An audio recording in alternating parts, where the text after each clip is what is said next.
D'abord, il y a le rapport d'enquête sur le détournement de 22 759 000 gourdes pour la période allant de janvier 2021 à janvier 2022 à l'électricité d'Haïti. Rapport d'enquête sur le patrimoine de l'ex-ministre de la Planification et de la Coopération externe, Aviol-Fleuran. Rapport d'enquête sur les suspicions d'enrichissement illicite reprochées à Mme Marianta Méronet, responsable du centre de réception de livraison de documents d'identité CRLDI de Pétionville, de la direction de l'immigration et de l'émigration. Rapport d'enquête sur le décaissement de plus de 22 millions de gourdes par l'Office national d'assurance vieillesse à la demande de l'ancien ministre des Affaires sociales et du Travail, M.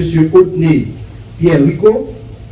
Rapport d'enquête conduite au programme national de cantine scolaire sous l'administration de l'ex-coordonnatrice générale Mme Fanez Laguerre.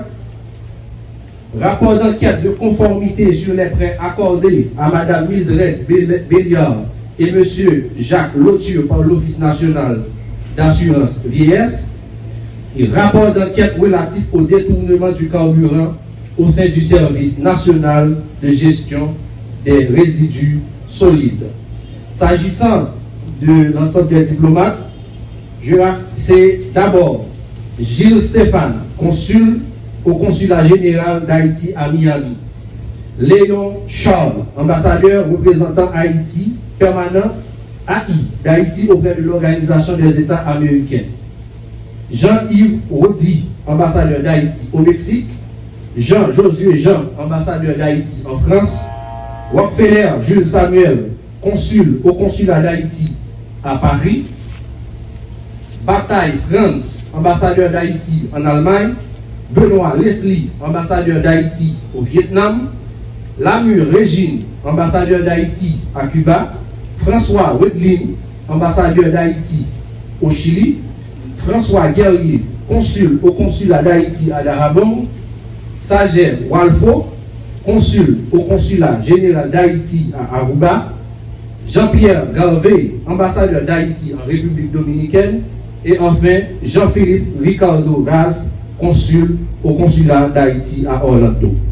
Bien, merci. Pendant que le directeur général de l'USCC se déplace, nous allons, et le protocole va donner à chaque journaliste une copie de ces résumés exécutifs du rapport, ainsi que la transmission de requêtes pour défaut de déclaration patrimoine au parquet contre les anciens diplomates. Bien, merci à vous.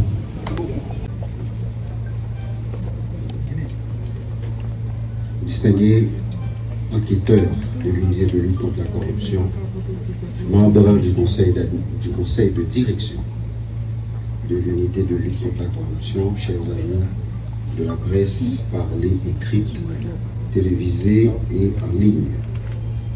8 septembre 2024,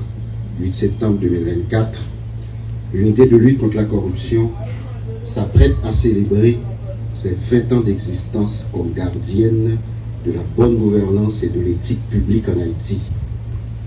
Conformément à sa mission légale, l'institution multiplie ses stratégies, construit des synergies, intensifie ses actes de prévention et de répression de la corruption afin de développer cette culture de transparence et de l'intégrité chez le fonctionnaire haïtien, sans relâche, avec un engagement et une motivation sans faille.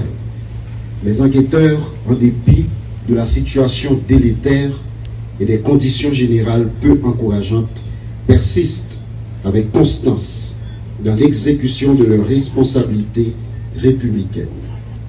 Le projet que nous portons et que nous entendons exécuter envers et contre tous est celui d'assainir, de nettoyer l'administration publique en extrayant l'ivraie du bon grain ou l'indésirable de l'ensemble vertueux.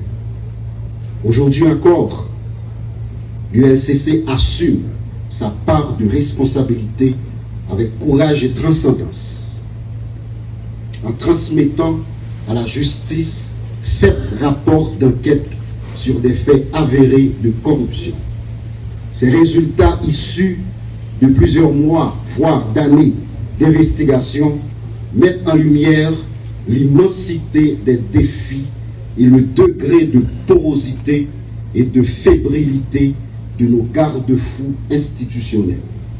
Ces dossiers concernent des anciens titulaires des ministères des Affaires sociales et du Travail, de la planification et de la coopération externe, de l'Office national d'assurance vieillesse, du programme national de cantine scolaire, de l'actuel directeur général et du directeur général adjoint du service national de gestion des résidus solides et des responsables à la direction de l'immigration et de l'émigration, notamment au centre de livraison et de réception des documents d'identité de Pétionville. Ont trahi leur pays en portant atteinte à la probité, en commettant des crimes financiers et des infractions de corruption. Ces infractions, bien identifiées et rigoureusement documentées, sont entre autres des actes de détournement de biens publics, d'enrichissement illicite, de blanchiment du produit du crime, de concussion, d'abus de fonction, de délit d'initié et de prise illégale d'intérêt, toutes prévues et punies par la loi du 12 mars 2014 portant prévention et répression de la corruption. Sur l'ensemble de ces cas investigués, l'État haïtien a perdu la rondelette somme de plus de 614 millions de gourdes, un montant qui dépasse paradoxalement doublement le budget accordé à l'ULCC pour lutter contre la corruption. La remise de cet énième lot de rapports met à 94 le nombre de dossiers transmis par l'ULCC à la justice depuis son existence en 2004. De ces 94, mon administration en a transmis 49, soit plus de 50%. Ces rapports soutenus par une documentation scientifique attendent encore, pour la très grande majorité, les verdicts des cours et tribunaux du pays. Je rappelle que les juges doivent décider en toute indépendance, en priorisant l'intérêt général, en s'efforçant de résister aux forces occultes détentrices d'avoirs importants issus des actes de corruption qu'ils sont tenus de réprimer. Dans cet esprit, je veux saluer la récente publication par le Conseil supérieur du pouvoir judiciaire du guide de déontologie du magistrat. La justice, à cette phase, doit aider. J'en profite pour souligner à l'encre forte le travail de certains magistrats qui ne transigent pas dans les dossiers de corruption soumis à leur examen et qui assument avec un courage exemplaire en dépit des manquements et des faibles moyens qui leur font défaut. L'ULCC se trouve à un carrefour historique en fonction des enjeux et de l'ampleur de dossiers à scandale qu'elle conduit. Cette institution qui détient cette noble charge de moraliser l'administration publique et la vie publique en général, de protéger les biens publics et collectifs, répondra à ce rendez-vous de l'histoire.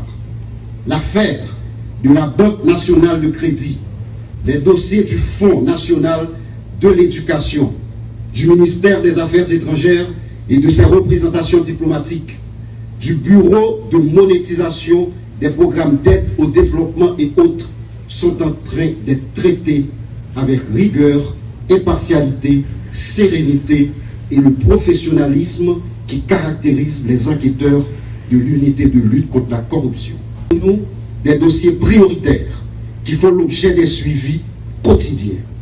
L'ULCC, comme le hibou qui le symbolise, cherche avec insistance et perspicacité la vérité sur ces scandales. Et pour ce faire, elle mettra à profit toutes les importantes habilitations et tous les pouvoirs que la loi lui accorde. Par ailleurs, nous continuons de mettre devant leurs responsabilités un ensemble d'agents publics, des diplomates haïtiens qui, en dépit de la sommation de l'UNCC l'année dernière, ont décidé délibérément de violer la loi en refusant sciemment d'effectuer leur déclaration de patrimoine. 14 diplomates, ambassadeurs, consuls généraux sont aujourd'hui transmis au parquet par requête adressée au commissaire du gouvernement. Nous demandons qu'ils soient dépourvus pour la durée maximale prévue par la loi de l'exercice de leurs droits civils et politiques. L'UNCC demande également aux autorités politiques et administratives de les garder très loin de notre diplomatie déjà chancelante.